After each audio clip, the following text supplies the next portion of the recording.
Good morning po mga bossing. Ito naman po, dito po tayo sa Toyohama 5500. Ay, dito po ipapaliwanag ko, updated video po dito. Paano po yung operate maintenance, no? Dito po yung engine oil nya, 350 ml. Gasoline engine oil 10W30. Yan. Paano po tatanggalin to? Tanggalin nyo po yung tatlong tornilyo dito. Tatlo lang po Pag natanggal nyo na po yan, tanggalin nyo po yung takip ng spark plug. Dito po nyo po na-atakin. Yan. Yan. Dito po yung engine oil nya. Yan. May kasama naman pong embudo. Ito, yung puti. Dito po lalagyan ng oil. Yan, 350 ml po. Pag i-change oil naman po, dito po yung drain bolt nya. Luluwagan nyo po yung tornilyo na yan. Mahirapan kayong mag-access. Dito po sa ilalim. Tutulo na po dyan yung engine oil, lumang engine oil. Yan. Pag commander po siya ng 20 hours, kahit putol-putol po yun, i-change oil nyo na. Susunod na change oil po nun, pag commander po siya ng 100 hours, change oil nyo na. Pag commander ng 200 hours, 300 hours, yan, change oil nyo na po. Yung una lang po yung 20 hours. Dito naman po yung gas nya. Premium po.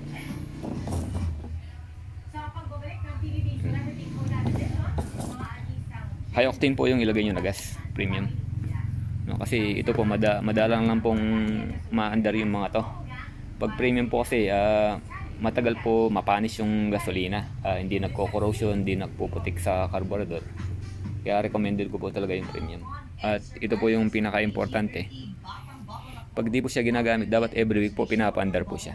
Weekly po yan, pinapaandar. Para mag-circulate po yung gasolina. Hindi mag-corrosion sa carburetor.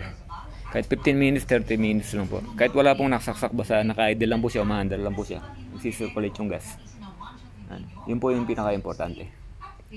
Pag di nyo po ginawa yun, mahirapan po kayo magpaandar pagdating ng araw. Pag nag-stuck. Ayan. Paano po siya i-start? Ayan. I-on nyo po dito. Air vent po niya. Pag di po ginagamit, naka-off. Pag ginagamit, dapat naka-on po yan. Tapos, i-on po yung gas. Choke. Minsan chino-choke, minsan hindi. Mamaya ipapaluan ko po yan. I-on po yung main switch. Naka-off po kayo na, pinindot sa taas. On na siya. Pag start po, pindutin po sa taas. Huwag pong bibitawan hanggang di po siya umaandar. Yan, pag umaandar na po siya, mabilisan. Lagay yung taon. Kasi pag di nyo po ginawa yun, mabilisan. Lagay sa on yung gas switch.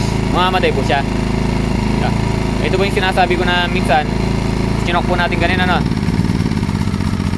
Pag minsan, hindi po siya andar sa naka-choke.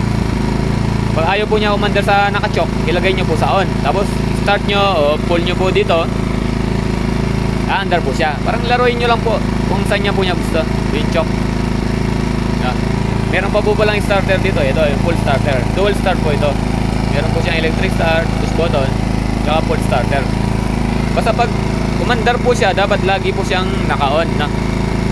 Yan po.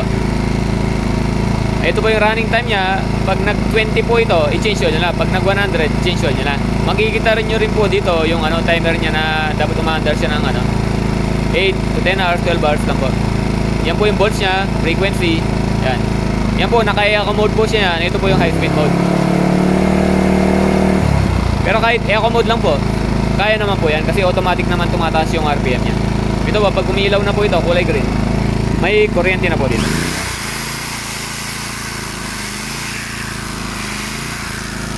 Ito po, pag umiilaw po ito, overload indicator, kulay red. Mamamatay po, hindi naman po masisira pag nag-overload. Ngayon, pag namatay, siyempre, paandarin po ninyo, di ba? Bago nyo po mapaandar, dapat pindutin nyo po muna tong circuit breaker nya at saka yung reset switch pag nag-overload. Ito naman po, pag umilaw po ito na kulay yellow, oil alarm. Ibig sabihin po lang po siya ng langis. Pre, dagdagan nyo po muna or change nyo na. Dito naman po, parallel socket. Ito nga, dalawa po yung nabili nyo na ganito. Kahit 7.5 ba yan, 3.5 ba yan, or 5.5 ba. Ayan, red to red, black to black. Parang dodoble po yung power niya. Ayan. Ito naman po, 12 volts. Pwede po pag-charge battery ng motor, sakyan, o kaya 12 volts electric fan, ilaw. Pwede po. May kasama po dito ito.